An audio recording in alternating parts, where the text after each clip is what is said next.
Muharram, Ashura, Muharramul Haram, the holy month.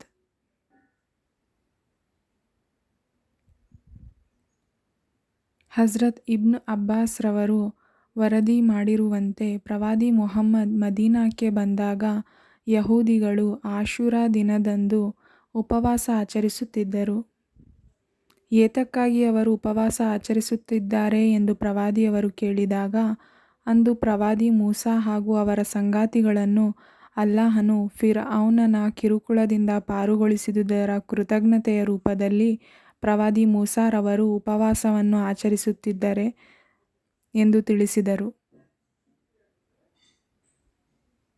ಪ್ರವಾದಿ ಮುಹಮ್ಮದರು ಮೂಸಾರವರ ಮೇಲೆ ಅವರಿಗಿಂತ ಹೆಚ್ಚು ಹಕ್ಕುಳ್ಳವರು ನಾವಾಗಿದ್ದೇವೆ ಎಂದು ಹೇಳಿ ಸ್ವಯಂ ತಾನೂ ಉಪವಾಸವಿದ್ದುದಲ್ಲದೆ ತಮ್ಮ ಸಮುದಾಯಕ್ಕೆ ಅದನ್ನು ಆಚರಿಸಲು ಆದೇಶಿಸಿದರು.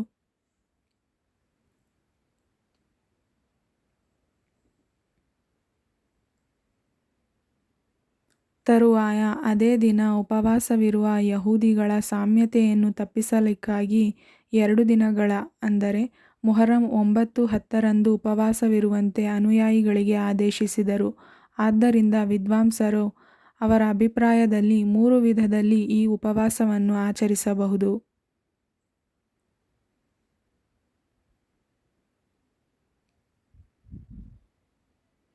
ಮೊದಲನೆಯದಾಗಿ ಮುಹರ್ರಂ 9, 10ರಂದು, ಎರಡನೆಯದಾಗಿ ಮುಹರ್ರಂ 10, 11ರಂದು, ಮೂರನೆಯದಾಗಿ ಮುಹರ್ರಂ 10ರಂದು.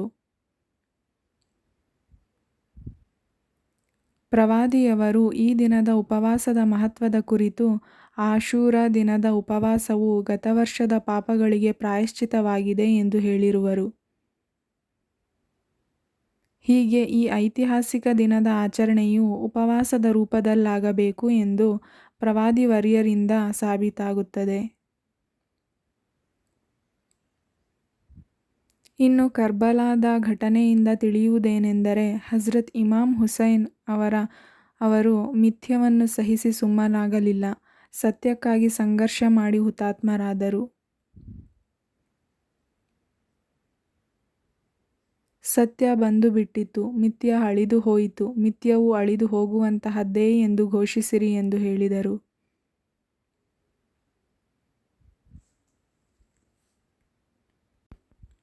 ಕುರಾನಿನ ಈ ಸೂತ್ರವನ್ನು ತಮ್ಮ ಜೀವನದ ಧ್ಯೇಯವನ್ನಾಗಿಸಿಕೊಂಡು ಹುತಾತ್ಮರಾದ ಮಹಾತ್ಮರ ಪರಂಪರೆ ಇಂದಿಗೂ ಜಾರಿಯಲ್ಲಿದೆ.